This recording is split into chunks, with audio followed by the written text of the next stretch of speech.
प्रांजलि, कोशा, रुद्र, पार्श्व, भव्या, हर्ष, सारे अपने वीडियोस ऑन कर दो जल्दी से। ओके, स्वाति, विश्वा, सॉरी, हर्ष, देवम,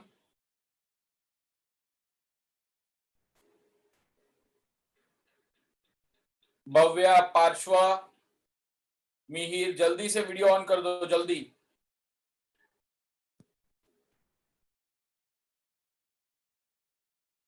ओके, तो स्टार्ट करते हमारा lecture.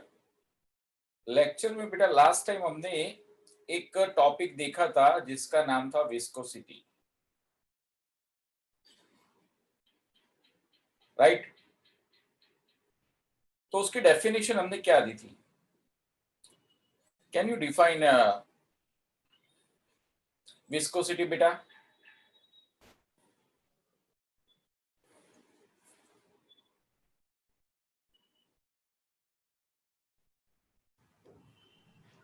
Yes, sir. A property of a liquid of which an opposing force come in a play between two surfaces. यानी here there is when in the flow of fluid due to relative motion, देखो ये relative motion बहुत जरूरी है। Due to relative motion there is an internal frictional force taking place. That internal frictional force is called viscous drag and such property is called viscosity. वो हमने देखा था, right? तो यहां पे अगर मान ले कि ये एक सरफेस है, ये रहा एक सरफेस, राइट? अब ये सरफेस के ऊपर अगर मैं डिफरेंट लेयर्स ड्रॉ करूं तो ये जो लेयर होगा जो बिल्कुल ही सरफेस के नजदीक होगा उसकी वेलोसिटी थोड़ी कम होगी।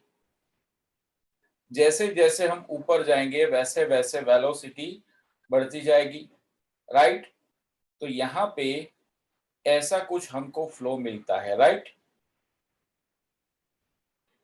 ओके, अब आप ये फ्लो में आप देख सकते हो कि near the surface velocity is almost zero, और we can say that very less, but as we move away from the surface velocity increases, right?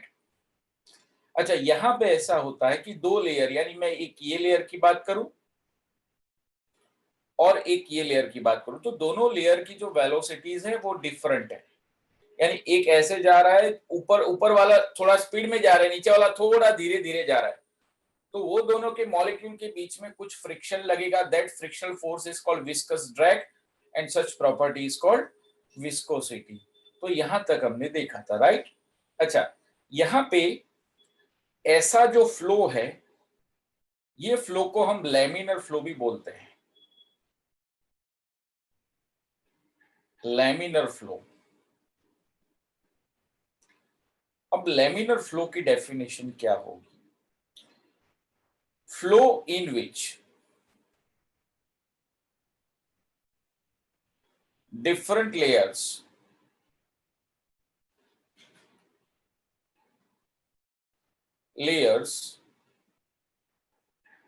propagating on each other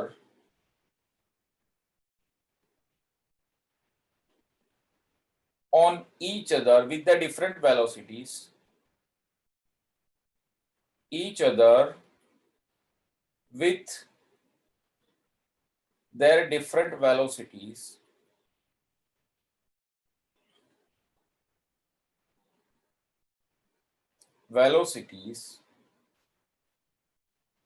is called,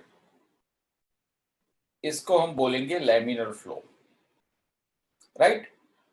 तो देखो यहां पे ऐसा होता है, यहां पे कोई भी लेयर मिक्स नहीं होता। उसका रीजन मैं आपको बताऊं क्यों मिक्स नहीं होता। बोलो, कोई डाउट है बेटा?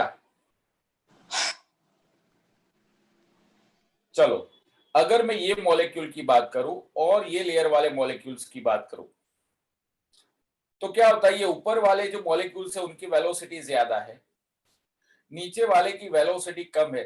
सो there is a clear demarcation कि ऊपर ज्यादा वेलोसिटी, नीचे कम वेलोसिटी। राइट। तो वो दोनों यानी इनकी वेलोसिटी इनके जितनी नहीं हो सकती और इनकी ज्यादा है और इसकी कम है, तो हमको एक पूरा एक क्लियर डिमार्केशन मिलेगा कि ऊपर वाले की ज्यादा नीचे वाले की कम। तो ऐसा जो फ्लो है उसको हम बोलेंगे लेमिनर फ्लो। Got it. तो विस्कोसिटी जो टॉपिक हमने देखा था वहां से हम स्टार्ट करेंगे, राइट। ओके, नाउ विस्कोसिटी के बाद एक नया टॉपिक है कोएफिशिएंट ऑफ विस्कोसिटी।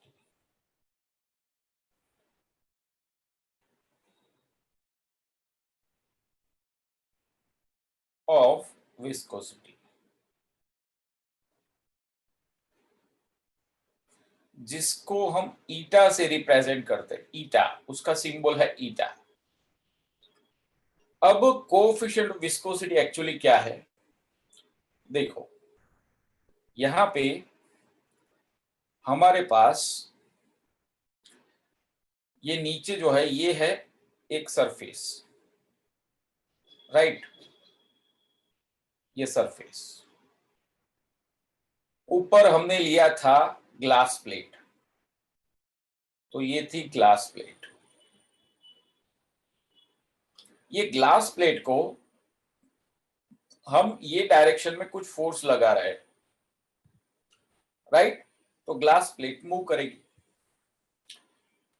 तो आप यहां पे फिगर में देख सकते हो कि यहां पे जो ये लिक्विड है, ये लिक्विड का कुछ डिफॉर्मेशन हो रहा है। क्या हो रहा है बेटा, deformation. What do mean by deformation? तो आपको पता होगा कि 9th चैप्टर में आपने ऐसा देखा था कि अगर ये सरफेस है, ये ऐसा सरफेस है, राइट। ये सरफेस, यहां पे हम कुछ फोर्स अप्लाई करते हैं, ऐसे फोर्स अप्लाई करते हैं। तो under the effect of this force अब ये सरफेस कुछ ऐसा हो जाता है, ऐसा, राइट। ऐसा कुछ हो जाता है। तो यहां पे भी ऐसा होगा कि यहां पे जो ये जो इतना पोर्शन अगर हम स्टडी करें तो ये पोर्शन के लिक्विड का यहां पे आपको डिफॉर्मेशन दिखता है, राइट। यहाँ पे कोएफिशिएंट ऑफ विस्कोसिटी को कैसे डिफाइन करेंगे? तो coefficient of viscosity is defined as coefficient of viscosity of viscosity is defined as ratio of shearing stress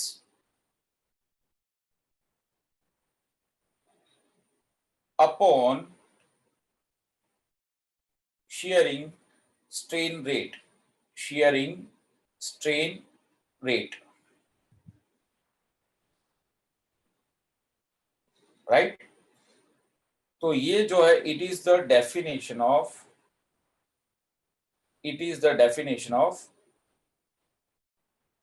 coefficient of viscosity, right। तो sharing stress upon sharing strain rate, तो यहां पे देखो यहां पे हम फोर्स कुछ अप्लाई कर रहे हैं F। तो शेयरिंग स्ट्रेस क्या होगा, यहां पे जो शेयरिंग स्ट्रेस होगा वो देखो, shearing stress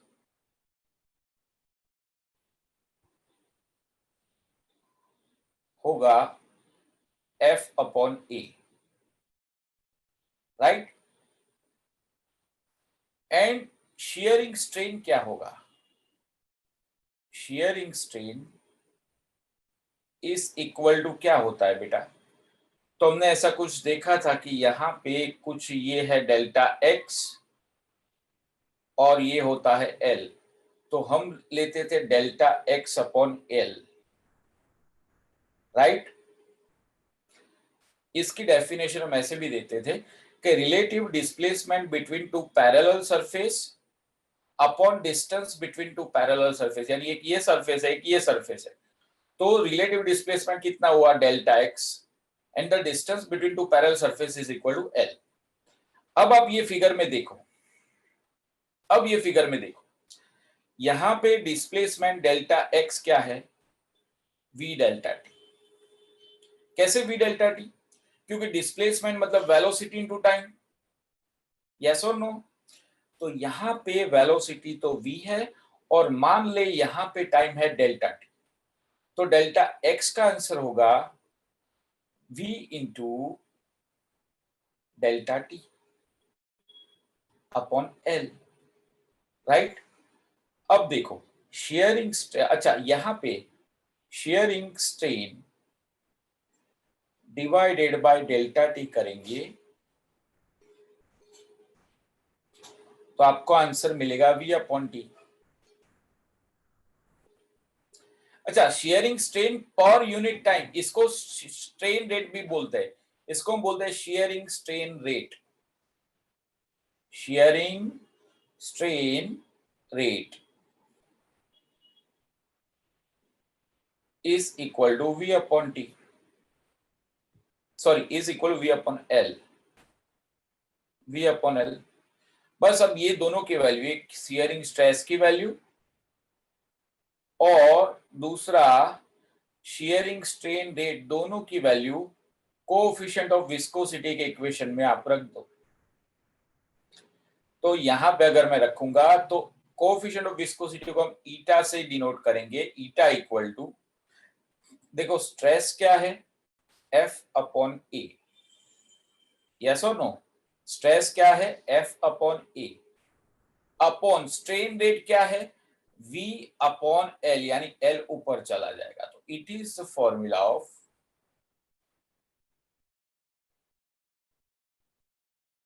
coefficient of viscosity, right. तो नोट्स में डायरेक्टली ये फॉर्मूला आपको दिया है। ये फॉर्मूला कैसे आया पता चला आपको? Got it? चलेगा ना? ओके। तो कोएफिशिएंट ऑफ विस्कोसिटी मतलब stress upon strain rate, stress मतलब F by A and strain rate मतलब V by L, put the value, we can get coefficient of viscosity. तो यहाँ पे कोएफिशिएंट ऑफ विस्कोसिटी की अगर हम थोड़ी आगे बात करें तो eta is equal to F by A into V by L। चलो इसके यूनिट की बात करते हैं। यूनिट क्या है इसका? जो यूनिट है, देखो फोर्स का न्यूटन, L मतलब डिस्टेंस मीटर, एरिया का मीटर स्क्वायर, वेलोसिटी का मीटर पर सेकेंड। तो ये मीटर मीटर कैंसिल हो जाएगा, तो newton second per metre square, right. ये इसका यूनिट होगा, newton into second upon metre square. Got it? चलेगा। इसका जो यूनिट एक और होता है जिसको पॉइसुली यूनिट बोलते हैं, इसको 1 pI, पॉइसुली यूनिट उसको pI बोलते हैं। 1 pI is equal to 1 newton second per metre square,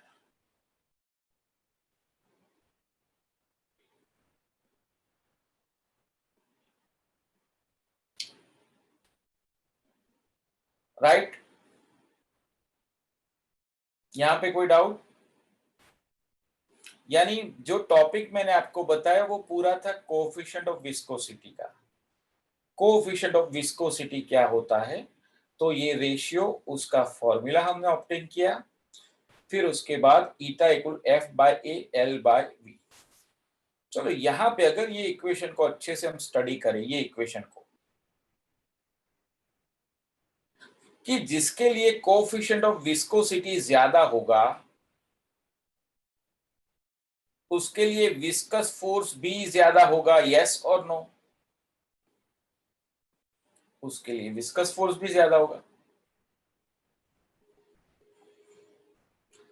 यानी वो मीडियम जो है वो मोर विस्कस मीडियम होगा।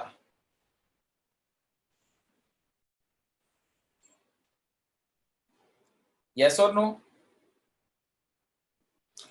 अगर ईटा कम हुआ तो विस्कस फोर्स भी कम होगा, तो वो मीडियम लेस विस्कस मीडियम हुआ।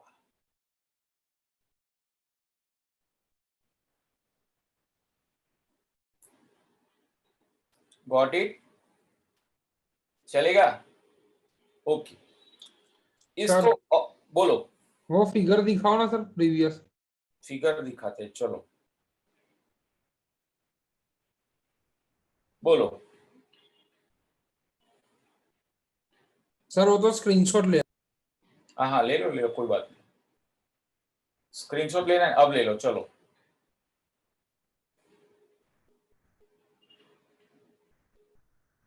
ले लिया। ओके, चलो यहाँ पे बेटा कोई डाउट? तो अगर ये इक्वेशन को पूरा स्टडी करे तो इसको अगर मैं f को सब्जेक्ट बना दूंगा तो f का आंसर होगा eta A V upon L. Yes और no? F eta A V upon L. चलो अब इसकी कुछ और बातें करते हैं कि देखो, मैंने ऐसा यहां पे बताया कि जो internal friction take place between the two layers उसको हम बोलते हैं विस्कोसिटी, राइट? और वो जो फोर्स है उसको विस्कस ड्रैग और विस्कस फोर्स बोलते हैं। Got it? तो चलो हम डिफाइन करते हैं। Let us differ friction in solid and friction in liquid. तो यहां पे देखो, यहां पे मैं डिफाइन करता हूं friction in solid, friction in liquid. चलो friction in liquid,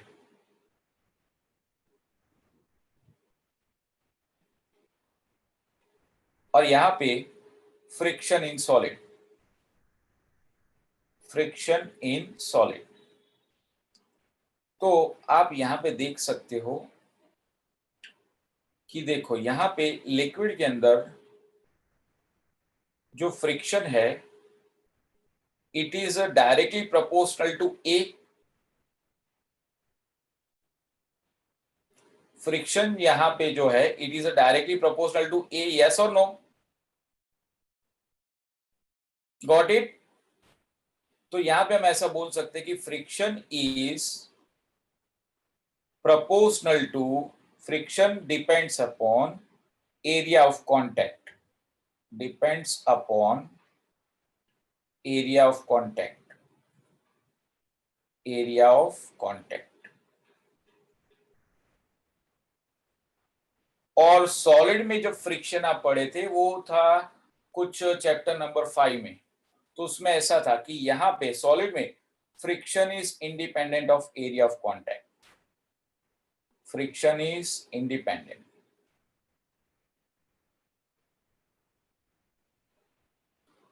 of area of contact. ठीक है? फिर एक और चीज हमने पढ़ी थी, याद हो तो आपको, वो चीज एग्जैक्टली क्या थी कि जो फ्रिक्शन है, friction is proportional to normal force. N था नॉर्मल रिएक्शनरी फोर्स, याद है?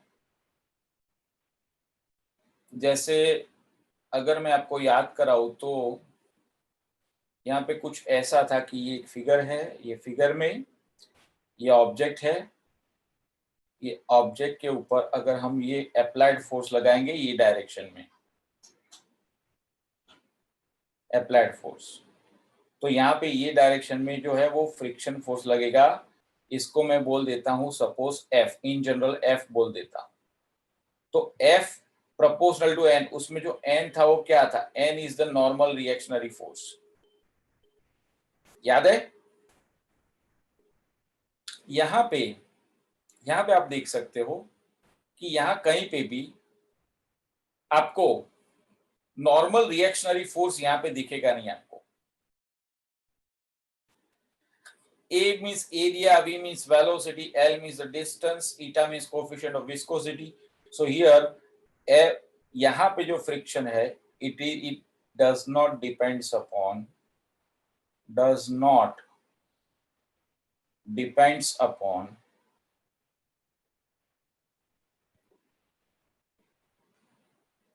Normal force.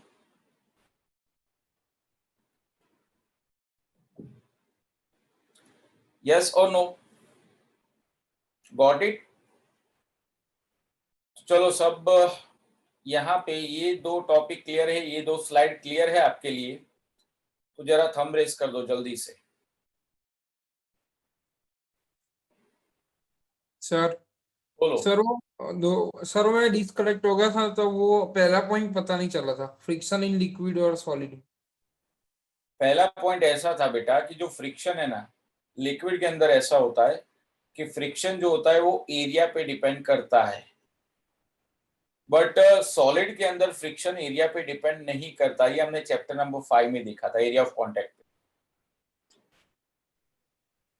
पता चला? Yes sir.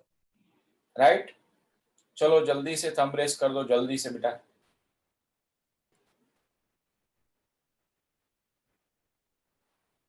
भव्या,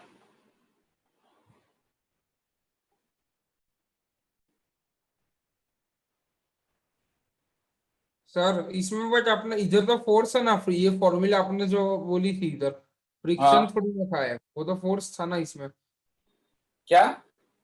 ये फॉर्मूला जो है ना सर लिखी है आपने, वो तो हाँ ये फोर्स ही फॉर्मूला। है ना। तो हाँ तो आप फ्रिक्शन बोल रहे थे फॉर्मूला सर। अरे बेटा ऐसा बोल रहा हूँ, ये विस्कस ड्रैग है, विस्कस फोर्स। तो विस्कस फोर्स की हमने डेफिनेशन क्या दी थी, याद है आपको? वो डेफिनेशन क्या थी कि अगर जैसे एक लेयर कम वेलोसिटी से मूव कर रहा है, दूसरा लेयर ज्यादा वेलोसिटी से मूव कर रहा है, तो ड्यू टू रिलेटिव मोशन दो लेयर के बीच में कुछ विस्कस ड्रैग लगेगा। वो यस सर। विस्कस ड्रैग यानी इंटरनल फ्रिक्शन लगेगा, वो इंटरनल फ्रिक्शन को यस हमने सर। विस्कस फोर्स बोला था। ओके। यस और नो? Yes sir. यानी विस्कस फोर्स मतलब friction in liquid. Yes. Okay, तो ये एक पॉइंट था। चलो अब दो डेफिनेशन, एक तो स्टेटमेंट है और दूसरा है डेफिनेशन। देखो यहाँ पे जैसे मैं एक कंटेनर ड्रॉ करता हूं, ये कंटेनर, राइट। ये कंटेनर के अंदर हमने लिक्विड भरा है,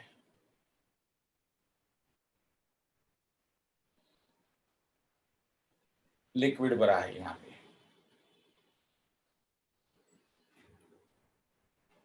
ओके,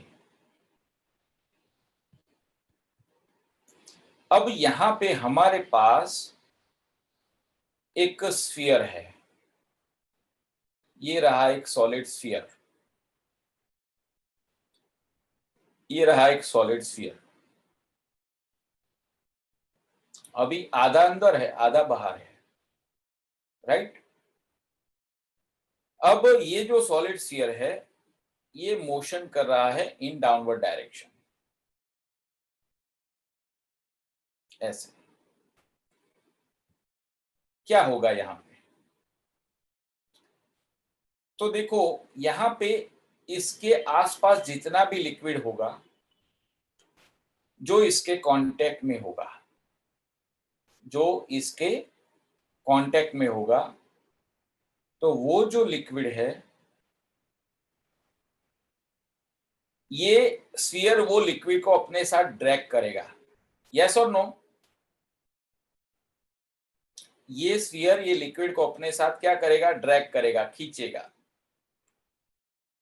तो सिचुएशन क्या होगी, the layer near the sphere, क्या होगा कि स्फीयर के नजदीक वाला जो लेयर होगा उसकी velocity approximately equal to the sphere होगी, ऐसे। नजदीक वाला लेयर होगा उसकी वेलोसिटी ज्यादा होगी, राइट। अब इससे दूर जाते हैं, ये डायरेक्शन में जाते हैं, ऐसे जाते हैं ये डायरेक्शन में, तो ये वाला लेयर है वो तो स्टेशनरी था पहले, बट बिकॉज ऑफ ये लेयर मूव कर रहा है तो यहाँ पे भी थोड़ी मोशन होगी, बट वो मोशन वहां पे वेलोसिटी इसके जितनी नहीं होगी, तो वेलोसिटी धीरे धीरे कम होगी। अच्छा, अगर मैं ये लेयर की बात करूं तो ये लेयर पहले कैसा था? स्टेशनरी। बिकॉज ऑफ ये लेयर मूव कर रहा है तो यहां पे भी क्या होगा? लेयर मूव करेगा बट उसकी वेलोसिटी क्या होगी? कम होगी। और आप देख सकते हो कि अभी हम सरफेस के नजदीक आ गए, तो सरफेस के नजदीक वेलोसिटी सबसे कम होती है। वैसे हम राइट डायरेक्शन की बात करें, अगर हम ये डायरेक्शन में जाए तो भी ऐसा कुछ मिलेगा आपको। यहाँ पे वेलोसिटी ज्यादा है, फिर वेलोसिटी धीरे धीरे कम होगी, राइट। यहाँ पे फिर से अगेन वेलोसिटी और कम होगी। यस और नो? तो यहाँ पे आप मुझे बताओ, यहाँ पे रिलेटिव मोशन हुई। कैसे रिलेटिव मोशन हुई? क्योंकि देखो, अगर मैं बात करूं ये लेयर की, तो ये लेयर की वेलोसिटी सबसे ज्यादा है, फिर वेलोसिटी धीरे धीरे कम होती है, कम होती है। यस और नो? यहाँ पे इसकी वेलोसिटी सबसे ज्यादा है, फिर वेलोसिटी कम होती है, कम होती है। यानी अगेन यहाँ पे दो लेयर ऐसे आपको मिलेंगे, कोई भी दो कंसेक्यूटिव लेयर ऐसे मिलेंगे जिसमें एक की वेलोसिटी ज्यादा होगी, दूसरे की वेलोसिटी कम होगी। तो यहाँ पे भी ड्रैग फोर्स लगेगा, मतलब कि विस्कस फोर्स लगेगा। यस और नो? यस और नो? बस ये विस्कस फोर्स फाइंड किया सर जॉर्ज स्टोक्स ने। अब हम बात करते हैं Stokes law.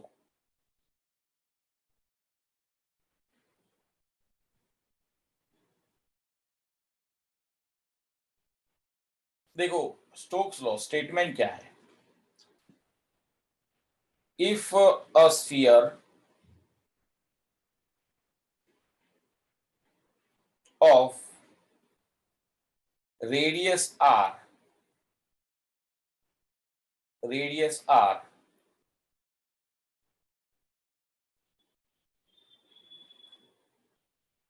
if a sphere of radius r is moving in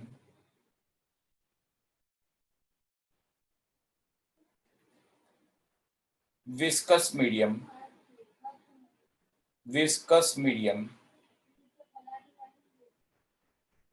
of viscosity eta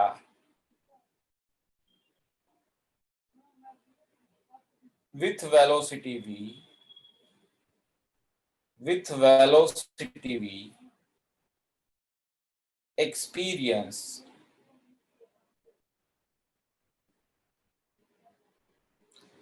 viscous force or viscous drag, Fd is equal to 6 pi eta r v। देखो, ये drag force मतलब friction force, तो इसकी direction क्या होगी? Opposite to the motion, opposite to motion. यानी ये object नीचे आ रहा है तो यहां पे ये फोर्स लगेगा अपवर्ड डायरेक्शन।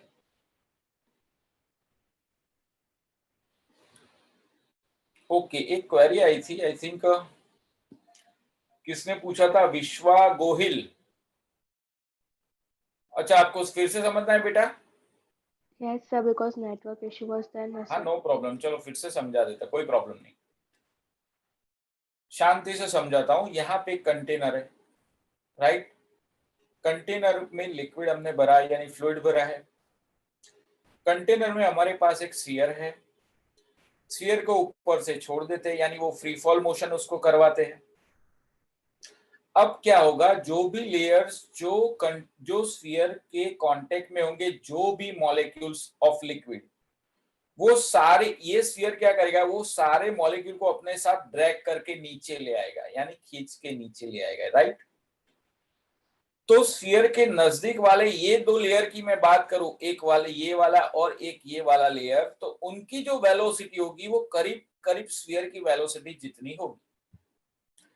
अब मैं ये दो लेयर की बात करता हूं। ये दो लेयर में पहले तो स्टेशनरी थे, बट बिकॉज ये लेयर मूव कर रहा है तो इसको भी मूव करना पड़ेगा, बट इसकी वेलोसिटी कंपैरेटिवली कम होगी, इसकी वेलोसिटी कंपैरेटिवली कम होगी।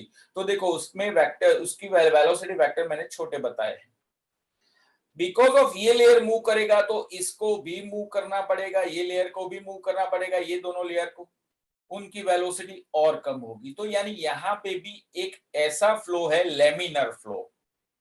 लेमिनर फ्लो यानी यहाँ पे भी क्या होता है कि कोई भी दो लेयर जो होते हैं वो दो लेयर की वेलोसिटी सेम नहीं होती, यानी उनके बीच में रिलेटिव मोशन होती है। तो हमने विस्कोसिटी की डेफिनेशन यही देखी थी कि अगर रिलेटिव मोशन दो लेयर के बीच में हो रही है तो कुछ ना कुछ विस्कस फोर्स लगेगा, राइट।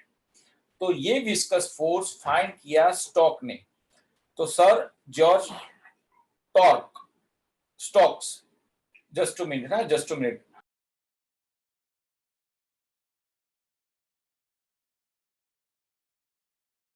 दो मिनट में आता हूं, 2 मिनट बेटा, 2 मिनट।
चलो भाई आ गया। हाँ मैं सॉरी यार, थोड़ा डिस्टर्ब हुआ क्योंकि मैं घर में अकेला हूं और बेल बजा फिर। चलो भाई वीडियो ऑन कर दो जल्दी से जल्दी से। ओके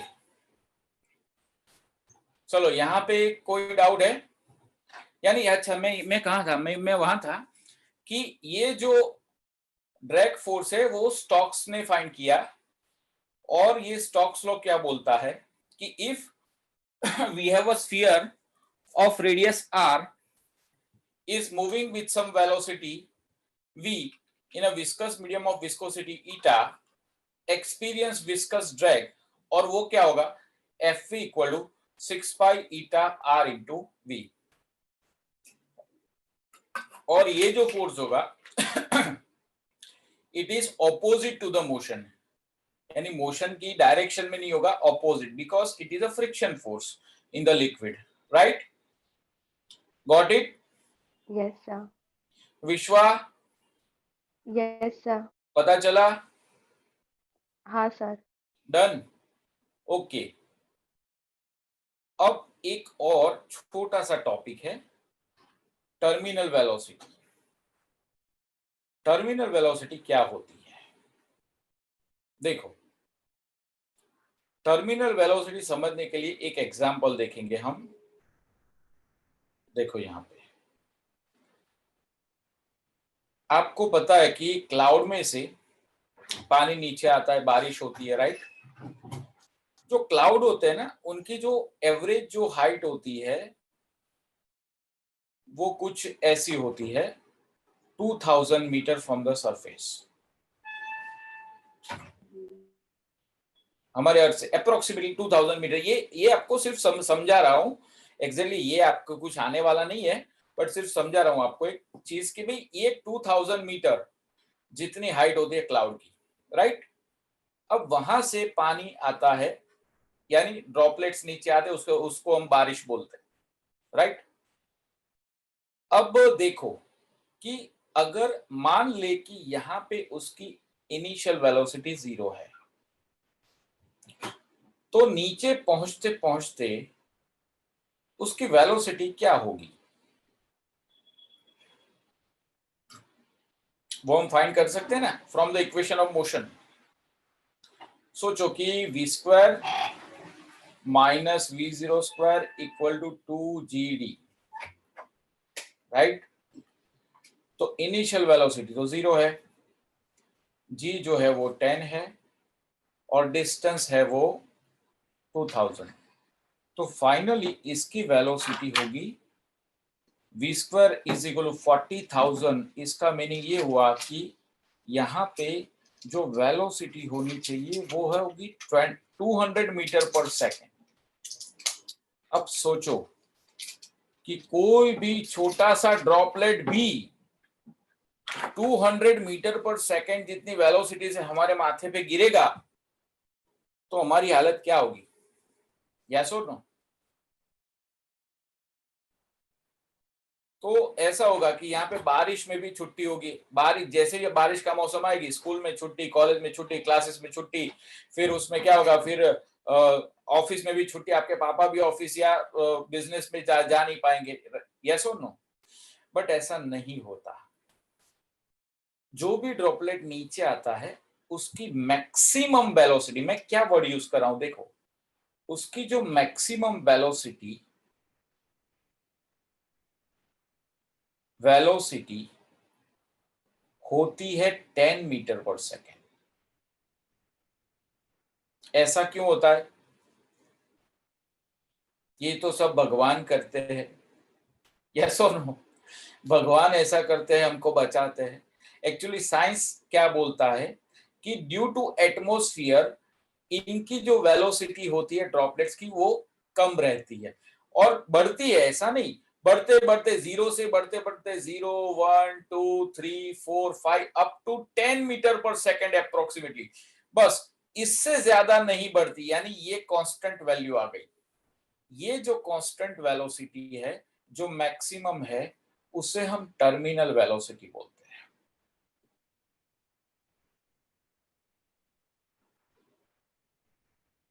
क्या बोलते हैं, टर्मिनल वेलोसिटी। तो ये जो टर्मिनल वेलोसिटी है वो हमारे केस में हम कैसे अप्लाई करेंगे वो तो हम अभी देखेंगे, बट टर्मिनल वेलोसिटी की सिर्फ डेफिनेशन देखते हैं। डेफिनेशन ऐसी होगी, द मैक्सिमम कांस्टेंट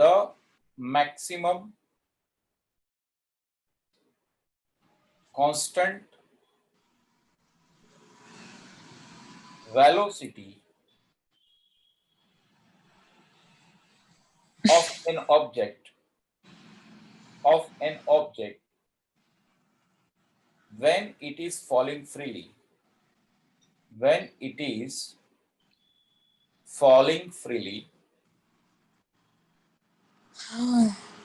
in दिमाग खराब था viscous बस media, वो कर रहा है रात में गाने मुझे।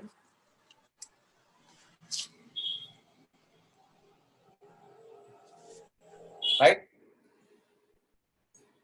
जो भी है बेटा बीच में, जिसको नहीं पढ़ना है वो अपने आप मीटिंग छोड़ सकता है। अपने बाप के पैसे ऐसे बर्बाद मत करो बेटा, तुम्हारा बाप जो है वो बहुत मेहनत करके तुमको पढ़ाता है, काली कमाई के पैसे नहीं आते बेटा। हाँ, तो अगर अपने बाप पे जरा भी दया हो ना तो शांति से पढ़ो या तो निकल जाओ, साइंस लेने की कोई जरूरत नहीं। ओके, यहाँ पे आके अपने घर के संस्कारों को उजागर मत करो। ये मैं उसको बोल रहा हूं जो डिस्टर्ब कर रहा है। आपके बिहेवियर से पता चलता है कि घर से आपको कैसी शिक्षा मिलती है। तो डिसिप्लिन हमेशा जरूरी होता है हर एक के लिए, और वो होना ही चाहिए, राइट। और ये कन्नड़ में लेक्चर नहीं चल रहा है बेटा, ठीक है, मलयालम में लेक्चर नहीं चल रहा है, ये एक आसान भाषा में लेक्चर चल रहा है, वो आपको पढ़ना है। अगर आपको पढ़ना है तो बैठो, राइट। तो ये बात एक समझ लेना बेटा। हाँ, इतने बड़े हो चुके हो, 16-17 ईयर के आप बच्चे हो, तो उनको मुझे ऐसा बोलना चाहिए, मुझे शर्म आती है ऐसा बोलने में। तो जो भी डिस्टरबेंस कर रहा है वो कृपया करके अपने पिताजी पे थोड़ी दया करे, अपने घर वालों पे दया करे, और पैसे ना बिगाड़े बाप के, राइट। चलो, तो ये जो है, ये जो वेलोसिटी है, ये मैक्सिमम कांस्टेंट वेलोसिटी, उसको हम टर्मिनल वेलोसिटी बोलेंगे।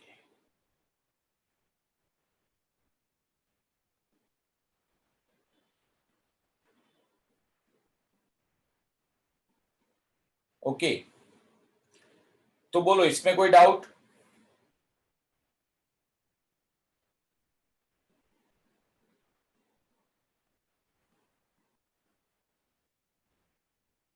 Hello sir. Hello sir. इसमें डाउट ना हो, समझ में आ गया हो तो थंब रेस करो, क्योंकि मैं 4 मार्क का बहुत ही इंपॉर्टेंट हेलो क्वेश्चन सर। बताने जा रहा हूं। बोलो सर एक डाउट है। बोलो।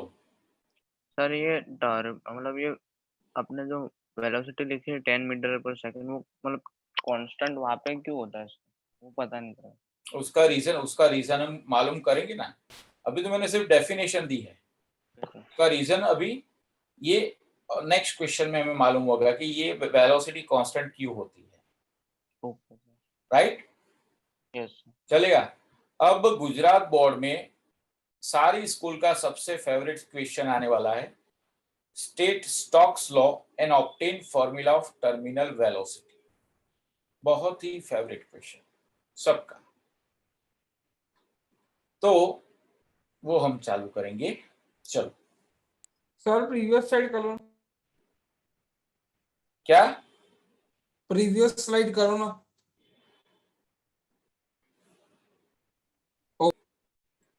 ओके, चलो, तो नेक्स्ट जो है state Stokes law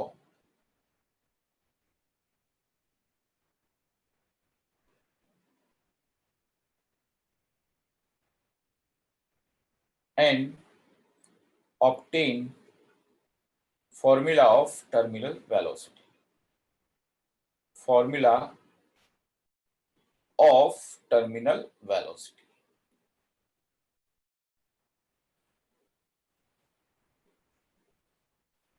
generally basically हमारा 80 मार्क का पेपर होता है गुजरात बोर्ड में, स्कूल में। तो ये जो क्वेश्चन है वो 4 मार्क का होता है, तो इसकी हम बात करते हैं। चलो, स्टोक्स लॉ। उसके पहले हम एक फिगर कंसीडर करेंगे, ये रही।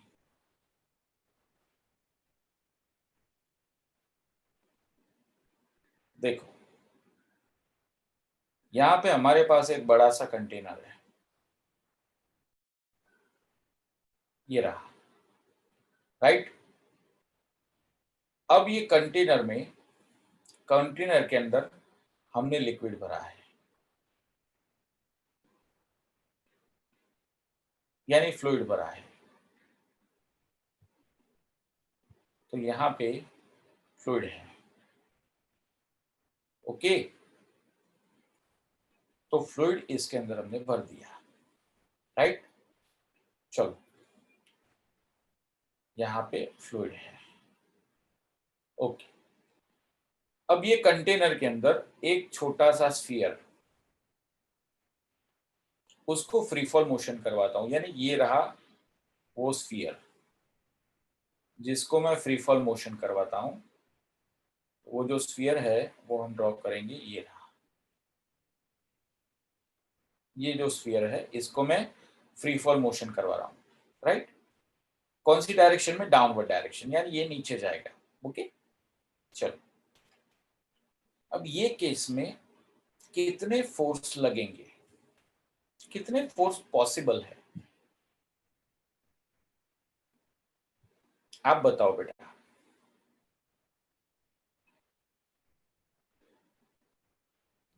Sir, maybe two force. One is gravity, second is viscous force. चलो देखते हैं। अभी इसकी वेलोसिटी है 0, अभी इसकी जो वेलोसिटी है वो हम लेते हैं 0। तो वेलोसिटी इसकी इनिशियल वेलोसिटी 0, अभी इसने यानी मोशन जस्ट स्टार्ट ही किया है। हाँ, तो इसकी जो इनिशियल वेलोसिटी है वो है 0, राइट। चलो, तो ये केस में कौन कौन से फोर्स लगेंगे? तो इनिशियली 2 फोर्स पॉसिबल है। पहला force, force due to weight, force due to weight, वो जो फोर्स है वो force F is equal to होगा mg, इसको मैं F1 बोल दूं, और F1 की जो डायरेक्शन होगी वो होगी वर्टिकली डाउनवर्ड। आपको पता है कि जो वेट होता है वो vertically downward direction, right. Okay okay, Kashmir Shah, want normal force act. अच्छा, यहां पे बेटा नॉर्मल फोर्स नहीं बोलते, हम ब्यूएंट फोर्स बोलते हैं। दूसरा फोर्स जो होगा वो ब्यूएंट फोर्स होगा।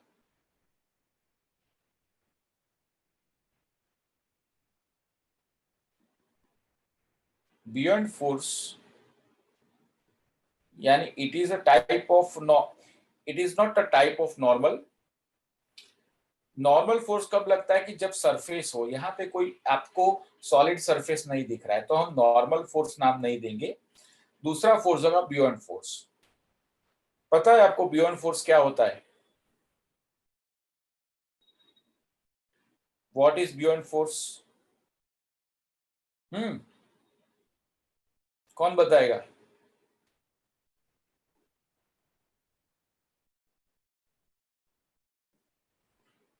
आपको पता है बेटा?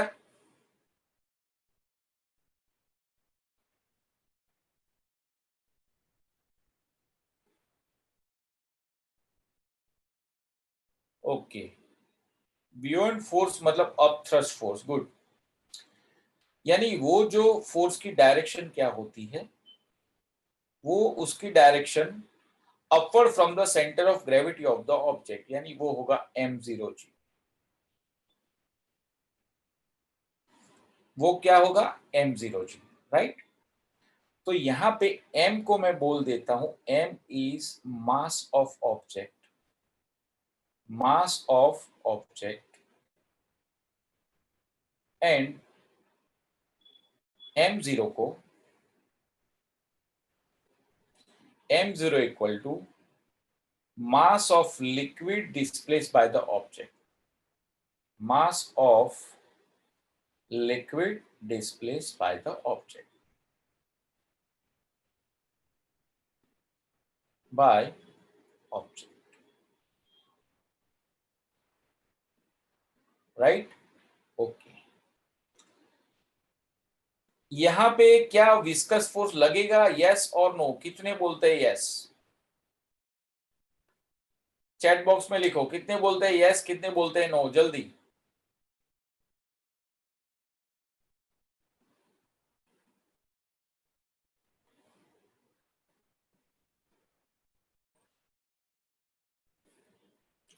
ओहो हो, दमादम सबका आंसर आ रहा है यस पे, सिर्फ एक का आंसर नो आया। बाकी सब बोल रहे हैं यस, दूसरे का नो आया। चलो और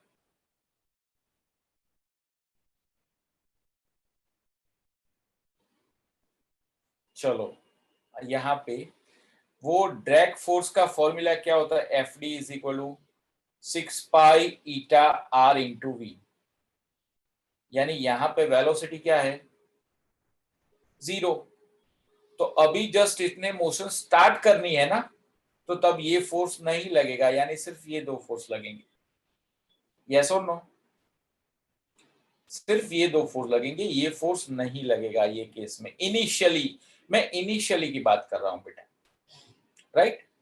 तो यहाँ पे रिजल्टेंट फोर्स क्या होगा, तो resultant force F equal to F1 minus F2।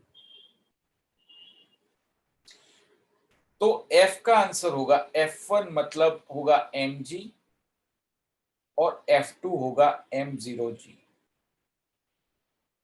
यहां पे m कॉमन ले लो, यहां पे g कॉमन ले लूं, तो क्या होगा बेटा, यहां पे अगर मैं g कॉमन ले लूं तो क्या बचेगा बताओ, m माइनस m0, राइट? ये g हमने कॉमन ले लिया।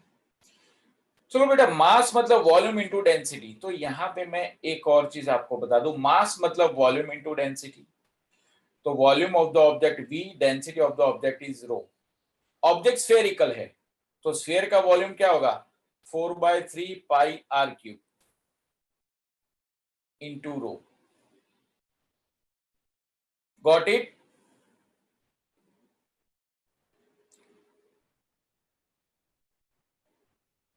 थंब रेस कर दो जल्दी से। चलो अब कौन बताएगा कि व्हाट इज m0 बेटा, सर बोलो। सर ये 4/3 pi r cube into density मतलब किसकी वैल्यू है sir? m is the mass of the object, तो यस ऑब्जेक्ट का वॉल्यूम, ऑब्जेक्ट की डेंसिटी। यस और नो? मतलब सर फिक्स हो गया सर। स्फीयर ही है ना हमारे पास, स्फीयर है तो स्फीयर अच्छा का हाँ वॉल्यूम तो ओके 4/3 पाई आर क्यूब भी होता है। ओके हाँ हाँ सर क्लियर सर। हाँ, ओके। चलो तो मास मतलब volume into density. Okay, m0 क्या होगा, m0 मतलब mass of the liquid displaced by the object, वो होगा v into rho zero.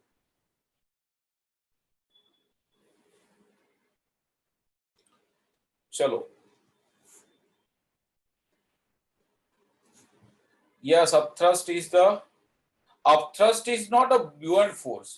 Buoyant force मतलब when an object is immersed in liquid, partially or totally immersed in liquid, there is a upward force acting on the liquid.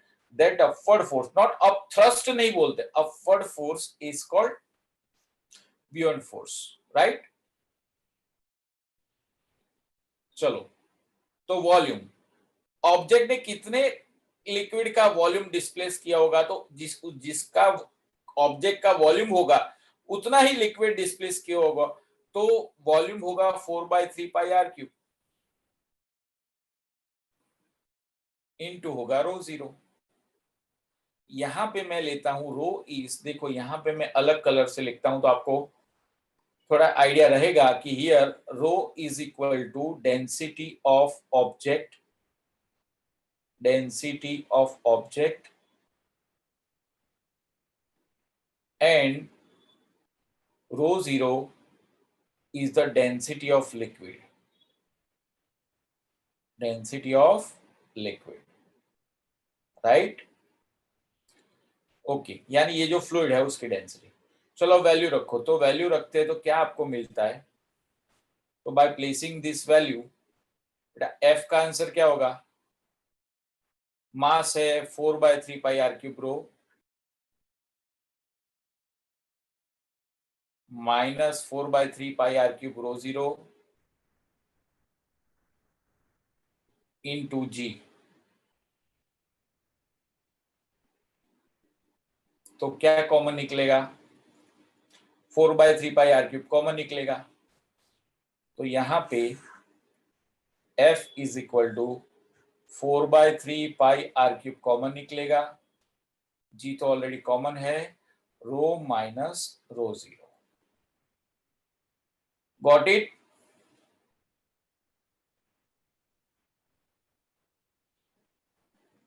Okay. Different shapes will have different effects. Yes, different shapes have different effect. Here we are talking about only spherical object. यानी Stokes law जो है only spherical object के लिए ही है, right? अगर shape अलग अलग होगा तो इसके लिए क्या होगा कि हमें जो हम जो ये फोर्स मेजर नहीं कर पाएंगे, वो बहुत ही डिफिकल्ट होगा. तो Stokes law it is applicable for only spherical shape. चलो, फोर्स मतलब हमको पता है mass into acceleration 4/3 pi R cube G rho minus rho zero. चलो, मास का फॉर्मूला, मास हमको क्या मास की वैल्यू क्या है? 4/3 पाई आर क्यूब रो.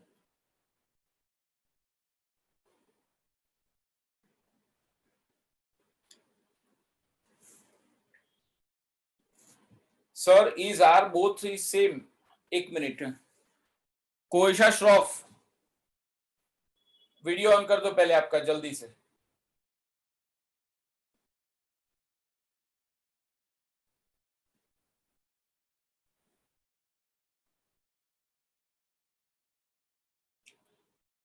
भाई यहाँ पे आपने ऐसा मुझे पूछा है बेटा कि यहाँ पे क्या रेडियस सेम है? यहाँ पे मैं क्या बोल रहा हूँ कि अगर आप स्फीयर को पानी में डालोगे तो वो कितना लिक्विड डिस्प्लेस करेगा? स्फीयर का जितना वॉल्यूम होगा उतना ही लिक्विड वो डिस्प्लेस करेगा, यस और नो? तो इसीलिए वॉल्यूम तो सेम रहेगा. अगर आप स्फीयर को डालोगे और क्यूब जितना लिक्विड वो डिस्प्लेस नहीं करेगा, यानी यहाँ पे ये आर सेम ही होता है, यहाँ पे डेंसिटी अलग होती है, राइट?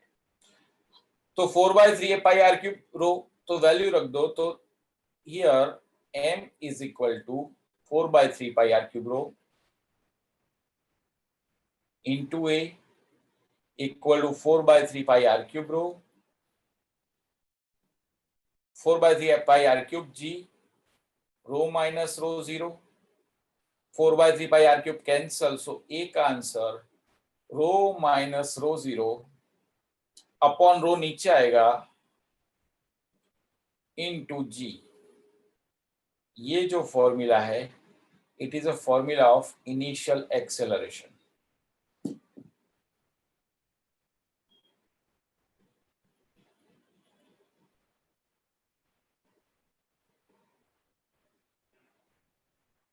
चलो, यहां तक अगर आपको कोई डाउट है तो मुझे बता सकते हो. देखो, मैं पहले से आपको बता दूं, इनिशियली ओनली दो फोर्स लग रहे हैं, एक तो वेट, दूसरा ब्यूअंट फोर्स. जो ब्यूअंट फोर्स है उसको मैं अपवर्ड डायरेक्शन में बताता हूं, ठीक है, राइट? ये F. ओके, अच्छा, यानी यहाँ पे नेट फोर्स क्या होगा? तो F1 माइनस F2. क्यों F1 माइनस F2? क्योंकि F1 मोशन की डायरेक्शन में है और F2 ऑपोजिट है. तो mg minus m0 g, g common ले लिया, m माइनस m0. मास मतलब वॉल्यूम इनटू डेंसिटी. तो volume 4/3 pi R cube rho और m0 4/3 pi R cube rho 0, value रख दी हमने. फिर यहाँ पे हमने क्या किया? F equal to mass into acceleration. मास का ये फॉर्मूला है, ये रख दिया. आपको जो मिला वो इनिशियल एक्सेलरेशन मिला ऑब्जेक्ट का, यस और नो? यहां तक कोई डाउट है तो मुझे आप बता सकते हो, डिस्कस कर सकते हो, या तो चैट बॉक्स में भी लिख सकते हो. बट अच्छा है, डिस्कस करो तो बहुत बढ़िया. चलो,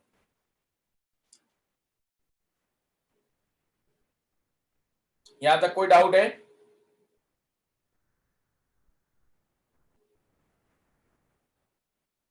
नो डाउट? थंब रेस कर दो जल्दी से, जल्दी से थंब रेस कर दो. बोलो, क्या डाउट है आपको? नहीं सर, मुझे कोई डाउट नहीं है. ओके, बाकी सब थंब रेस कर दो जल्दी. ठीक है, तो यानी ये एक्चुअली 4 मार्क का क्वेश्चन है, अभी तो हमारा आधा क्वेश्चन हुआ है। अब देखो अब क्या होता है नेक्स्ट आगे की सिचुएशन, ये तो इनिशियली हमने बात करी। अब थोड़े टाइम बाद देखो क्या होगा।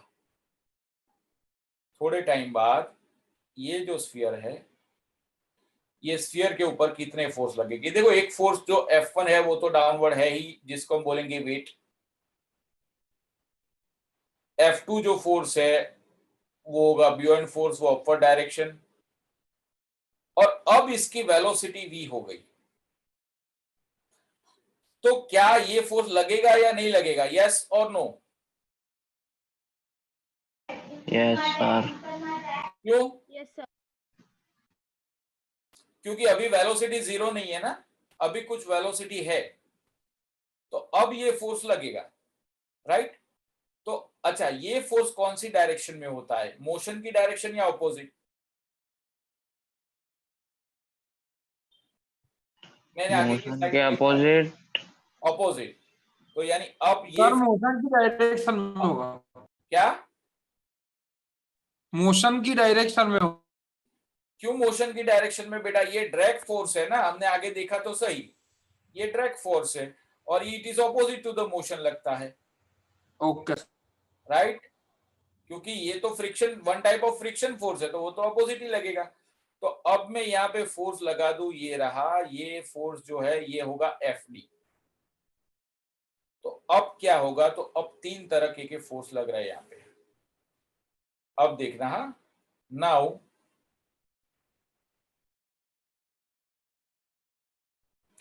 आफ्टर सम टाइम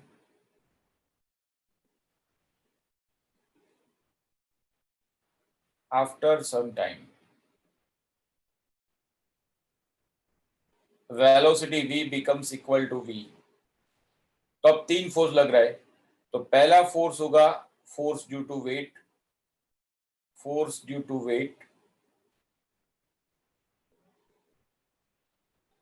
वो होगा mg, वो होगा F1 यानी mg। दूसरा फोर्स होगा बुएंट फोर्स, वो होगा F2, वो होगा m0g। और तीसरा जो फोर्स होगा it is a viscous force,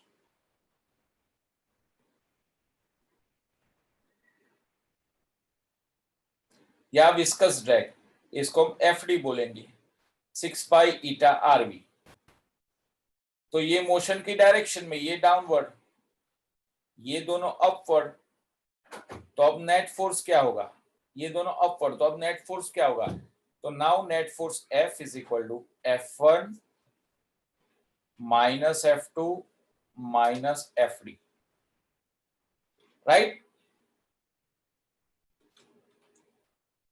क्यों ये दोनों क्यों माइनस, बिकॉज ये दोनों ऑपोजिट है, अपर ऑपोजिट टू मोशन। देखो F2 और Fd ऊपर है और F1 क्या है, नीचे, चलेगा?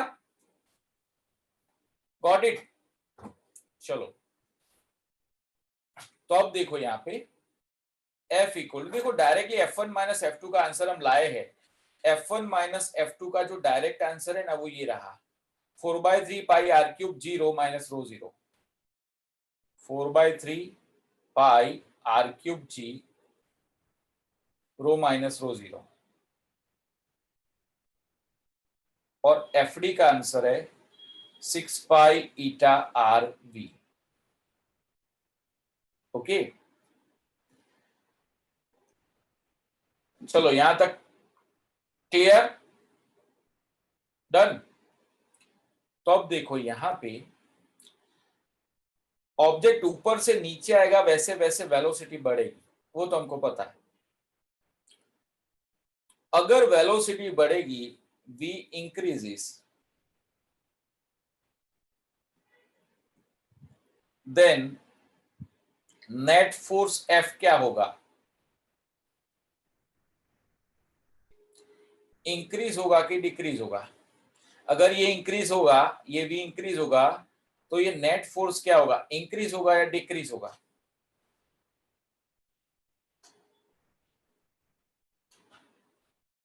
आप बताओ, चलो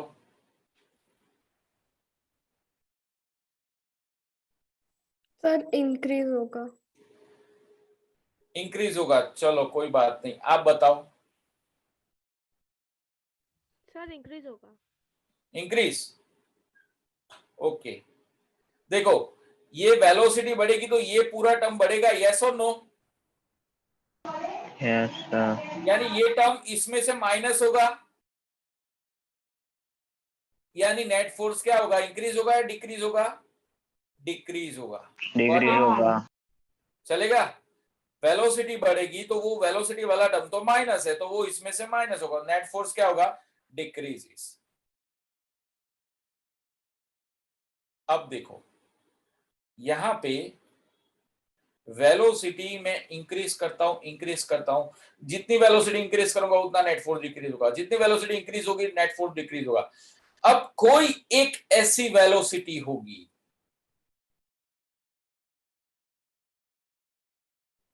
जो होगी मैक्सिमम,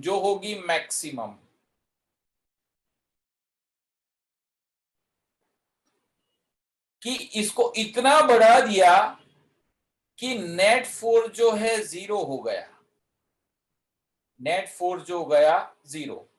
तो अब देखो नेट फोर्स अगर जीरो हो गया तो जो ये मैक्सिमम वेलोसिटी होगी वो कांस्टेंट भी होगी, क्योंकि फोर्स, नेट फोर्स तो जीरो हो गया।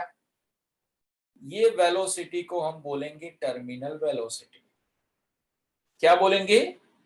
Terminal velocity. तो यहां पे ये फॉर्मूला में अगर हम F इक्वल टू 0 ले ले तो ये होगा 4/3 pi r cube g rho minus rho 0 is equal to minus 6 pi eta rv। इसको ये साइड ले जाओ, v की जगह पे मैं vt रख देता हूं। जब 4 0 रखूंगा तो v की जगह पे vt, उसको टर्मिनल वेलोसिटी बोलते हैं। तो इसको लेफ्ट हैंड साइड ले जाऊंगा तो होगा 6 pi eta r vt is equal to 4/3 pi r cube g rho minus rho 0। तो यहां पे बेटा क्या कट होगा? तो अगर हम कट करने जाए तो यहाँ पे क्या, कौन कौन सी चीजें कट होगी? तो पाई कट हो जाएगा, देखो। दूसरा एक आर कट हो जाएगा, राइट? तो एक्चुअली यहाँ पे ऐसा होगा कि यहाँ पे Vt इज इक्वल टू 4/18। एक आर कट हो जाएगा तो यहाँ पे आर स्क्वायर रहेगा, R square G rho minus rho 0, और ये ईटा नीचे आएगा अपॉन ईटा, यानी ये 2 2 4, 2 9 8, therefore Vt is equal to 2/9 r square g upon eta rho minus rho 0। It is formula of terminal velocity। ठीक है, ये किसका फॉर्मूला? Terminal velocity. यहां पे मैं आपको एक बात और आपको याद दिला दूं कि रो इक्वल टू क्या होगा? Density of sphere,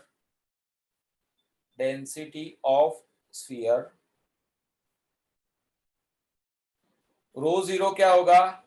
density of fluid,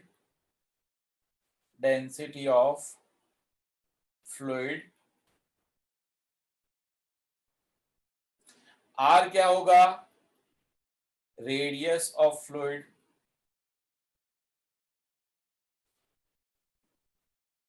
sorry not radius of fluid, radius of object. Eta क्या होगा? कोएफिशिएंट ऑफ विस्कोसिटी,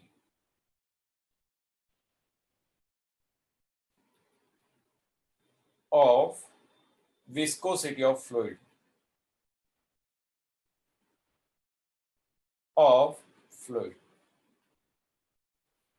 तो ये जो है ये पूरा आपका फॉर्मूला आ गया टर्मिनल वेलोसिटी का। Got it? Sir back slide करो ना। एक्चुअली मैं पूरा आपको एक्सप्लेन करने ही वाला हूं, दूसरी बार आपको एक्सप्लेन करूंगा पूरा।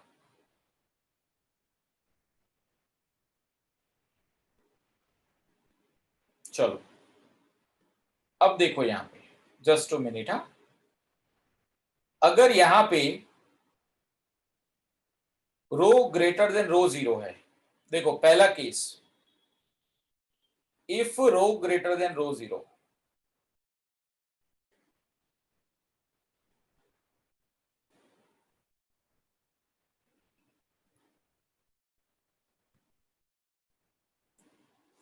sir, so in solid we had mu and here it is eta, यहां पे eta होगा।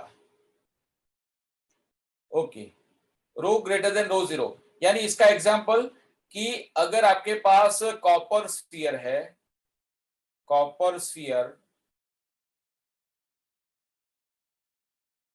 इन वाटर, पानी के अंदर कॉपर स्फीयर मूव कर रहा है, राइट, यानी density of copper sphere is greater than density of water, you know that. तो ये केस में रो माइनस रो 0 ग्रेटर देन 0 आएगा, यस और नो। तो अगर ये टर्म ग्रेटर देन 0 है तो टर्मिनल वेलोसिटी पॉजिटिव होगी, Vt इज पॉजिटिव। अगर Vt पॉजिटिव है तो मोशन होगी डाउनवर्ड, मोशन क्या होगी, डाउनवर्ड, स्फीयर नीचे आएगा ऊपर से। अगर इसका दूसरा केस हम ऐसा ले ले कि if rho is less than rho 0, यानी हमारे पास एयर बबल है और वो पेप्सी, पेप्सी हम पीते हैं ना, तो पेप्सी जैसे हम खोलते हैं तो एयर बबल नीचे से धीरे धीरे धीरे धीरे ऊपर आता है, यस और नो। तो यहां पे ऑब्जेक्ट हो गई एयर, ऑब्जेक्ट किसकी बनी है, ऑब्जेक्ट क्या है, बबल, वो किसका बना है, एयर का, और मीडियम क्या है, पेप्सी का। तो पेप्सी की जो डेंसिटी होगी उसकी डेंसिटी एयर से ज्यादा होगी, तो क्या होगा, तो रो माइनस रो 0 हो जाएगा नेगेटिव, राइट। तो Vt होगी नेगेटिव, Vt इज नेगेटिव। अगर Vt नेगेटिव है तो मोशन होगी अपवर्ड, जो मोशन होगी वो कैसी होगी, अपवर्ड मोशन, यानी जो एयर बबल होगा तो वो पेप्सी के मीडियम में कहां जाएगा, धीरे धीरे धीरे धीरे एयर बबल ऊपर जाएगा, राइट, गॉट इट, पता चला यहां पे। अच्छा, एक और चीज मुझे आपको बतानी है कि if you draw the graph of, देखो अगर मैं यहां पे ग्राफ ड्रॉ करूं किसका, if you draw the graph of velocity in acceleration versus time, तो ग्राफ कैसा आएगा। देखो एक्स एक्सिस पे मैं लेता हूं टाइम, यहां पे मैं लेता हूं एक्सेलरेशन, वाई एक्सिस पे मैं लेता हूं पहले एक्सेलरेशन। तो एक्सेलरेशन का ग्राफ कैसे आएगा, वो जो ग्राफ होगा पहले इनिशियल एक्सेलरेशन मैक्सिमम होगा, धीरे धीरे धीरे धीरे धीरे धीरे धीरे वो डिक्रीज टू 0 होगा, ये एक्सेलरेशन का ग्राफ। अब मैं वेलोसिटी की बात करूं कि वेलोसिटी का ग्राफ कैसा आएगा, तो वेलोसिटी का ग्राफ कोई अलग कलर से ड्रॉ कर दे, चलो ब्लू कलर से। तो ये वेलोसिटी, वेलोसिटी यहाँ पे धीरे धीरे धीरे धीरे धीरे धीरे धीरे धीरे बढ़ती है। अब जो टाइम पे देखो, हाँ, अब जो टाइम पे वेलोसिटी बढ़ती है यहाँ पे,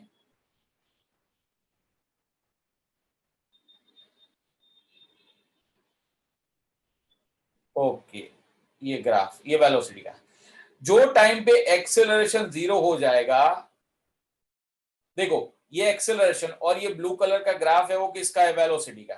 तो जो टाइम पे एक्सेलरेशन 0 हो जाएगा वही टाइम पे वेलोसिटी कैसी हो जाएगी, कांस्टेंट हो जाएगी। तो it is a graph of acceleration and velocity versus time.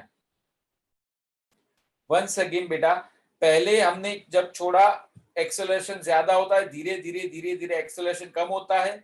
कोई एक पॉइंट पे एक्सेलरेशन 0 मतलब कि फोर्स 0, यहाँ पे एक्सेलरेशन 0 मतलब कि फोर्स 0 तो वेलोसिटी हो गई मैक्सिमम, तो मैक्सिमम और फिर वही मैक्सिमम वेलोसिटी से ऑब्जेक्ट मूव करता है। तो it is a graph of acceleration and velocity versus time. Got it?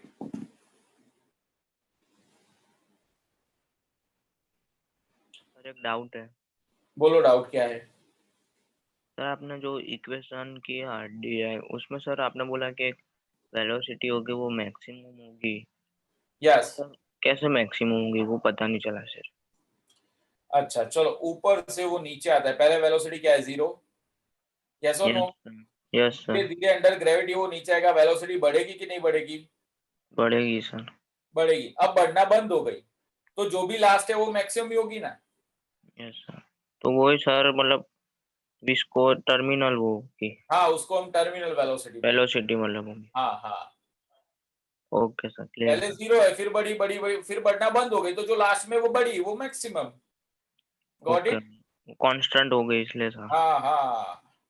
Okay sir. चलो, तो यहाँ पे सबसे पहले देखो दोस्तों, सबसे पहले हमने स्टोक्स लॉ देखा था कि एक स्फीयर है जिसकी रेडियस r है, वो ईटा विस्कोसिटी वाले मीडियम में मूव करती है v वेलोसिटी से, तो उसके ऊपर विस्कस फोर्स इतना लगता है, राइट? उसके बाद हमने टर्मिनल वेलोसिटी की डेफिनेशन दी थी कि मैक्सिमम कांस्टेंट वेलोसिटी, कांस्टेंट इसीलिए कि क्योंकि फोर्स 0 हो जाता है, नेट फोर्स क्या हो जाता है? 0। तो maximum constant velocity of an object when it is falling freely in the viscous medium, right? अब स्टेट स्टोक्स लॉ, तो स्टेटमेंट मैंने आगे दे दिया। अब टर्मिनल वेलोसिटी का फॉर्मूला, पूरा 4 मार्क का पूरा आपका क्वेश्चन हो गया है, 4 मार्कर क्वेश्चन।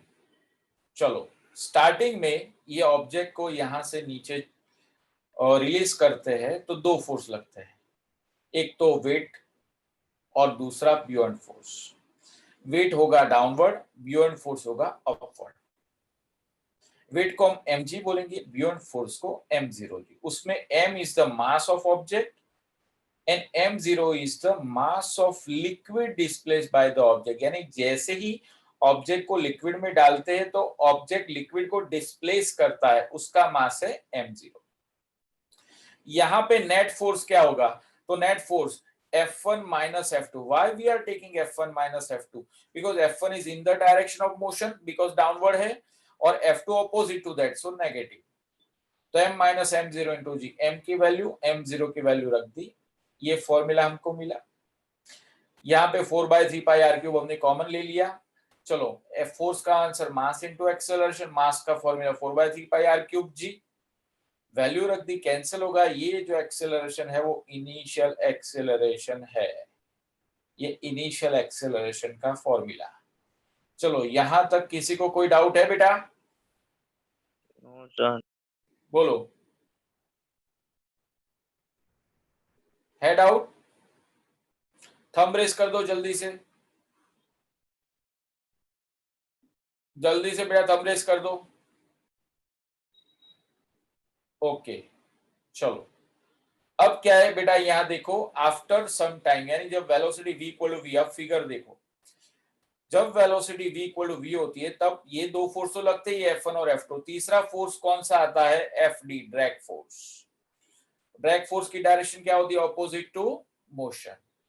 तो यानी अब फॉर्मूला क्या होगा? F equal to F1 minus F2 minus Fd। F1 minus F2 का फॉर्मूला ये रहा, और ये Fd। जब भी वेलोसिटी बढ़ाएंगे तो नेट फोर्स डिक्रीज होगा। वेलोसिटी बढ़ाकर इतनी बढ़ा दे कि नेट फोर्स डिक्रीज होते होते 0 हो गया, यानी एक्सेलरेशन भी 0 हो गया, राइट? तब ऑब्जेक्ट मैक्सिमम कांस्टेंट स्पीड से बढ़ता है, उसको हम टर्मिनल वेलोसिटी बोलेंगे। यानी जब v इक्वल टू vt होगा तब नेट फोर्स हो जाएगा 0। फिर हम इसको ये साइड ले गए, vt का सब्जेक्ट बनाया, इसका हमें पूरा फॉर्मूला मिला, 2/9 r²g upon eta rho minus rho zero. उसमें याद रखो रो क्या है, density of sphere, rho zero density of fluid, r radius of the object, eta coefficient of viscosity of fluid, right.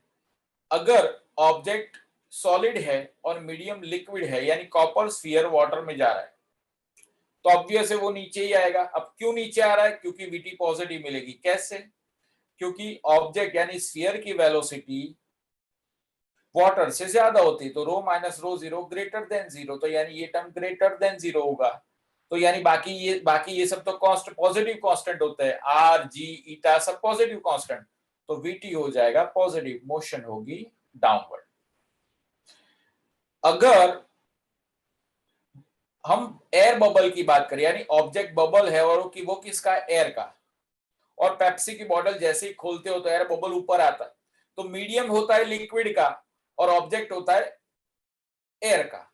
तो यहाँ पे एयर की डेंसिटी ऑब्जेक्ट की डेंसिटी लिक्विड से कम, तो ये नेगेटिव, तो ये टर्म नेगेटिव, तो ये वीटी भी क्या हो जाएगा, नेगेटिव।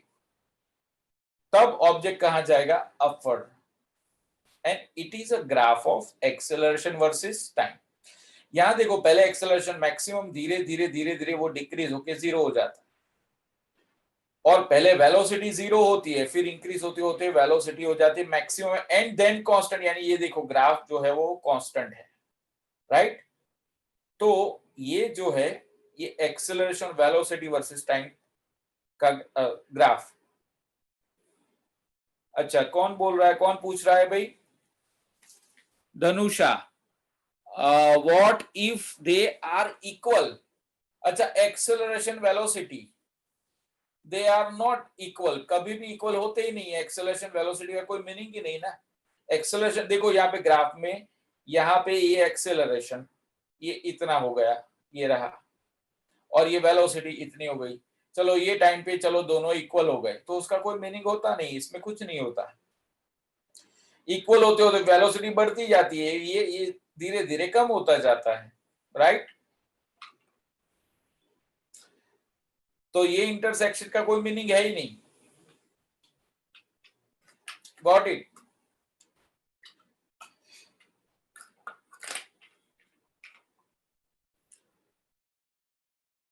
चलो, तो यानी आज का ये जो टॉपिक है, इसमें सबसे पहले हमने स्टार्ट किया था, कहां से स्टार्ट किया था, विस्कोसिटी से, राइट। तो विस्कोसिटी से हमने स्टार्ट किया था, फिर जस्ट 2 मिनट, लैमिनर फ्लो की डेफिनेशन, फिर कोएफिशिएंट ऑफ विस्कोसिटी, फिर स्टोक्स लॉ, फिर टर्मिनल वेलोसिटी, फिर 4 मार्क का क्वेश्चन। चलो, आज के टॉपिक में अगर किसी को कुछ भी डाउट है तो मुझे पूछ सकते हैं, मैं 2 मिनट रुकूंगा। चैट बॉक्स में चैट करो या तो मुझसे फेस टू फेस बात करो, तो भी कोई प्रॉब्लम नहीं। और अगर नहीं प्रॉब्लम तो सब लोग ऐसा करो कि थंब रेस कर दो आज के पूरे टॉपिक में, क्योंकि ये बहुत बहुत हमारा मोस्ट आईएमपी, इसमें कोई भी कंफ्यूजन नहीं चाहिए। हाँ, ये बहुत most IMP question according to our Gujarat board, सबसे फेवरेट क्वेश्चन है स्कूल वालों का।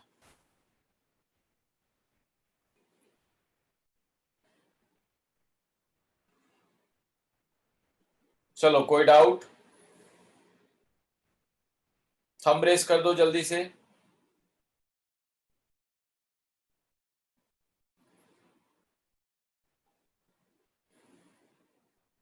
कोशा श्रॉफ डाउट है, हर्ष, विधि,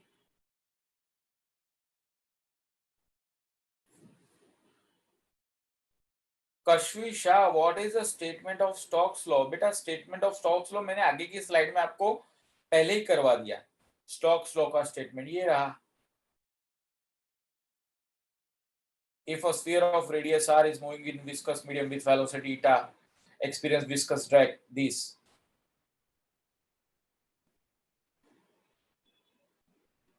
ओके, चलो, किसी को कोई डाउट, नो डाउट, तो टॉपिक अच्छे से समझ लेना। स्क्रीनशॉट्स अपने आई थिंक ले लिए होंगे, जिन जो लिखते हैं उन्होंने लिख भी लिया होगा, राइट। तो मिलते हैं बेटा नेक्स्ट वीक में। ओके, और यहाँ पे कोई भी डाउट मत रखना, अगर डाउट हो तो नेक्स्ट टाइम भी आप मुझे पूछ सकते हो, राइट। तो मिलते हैं दोस्तों नेक्स्ट लेक्चर में, तब तक के लिए bye bye. Bye, sir. Thank you, sir.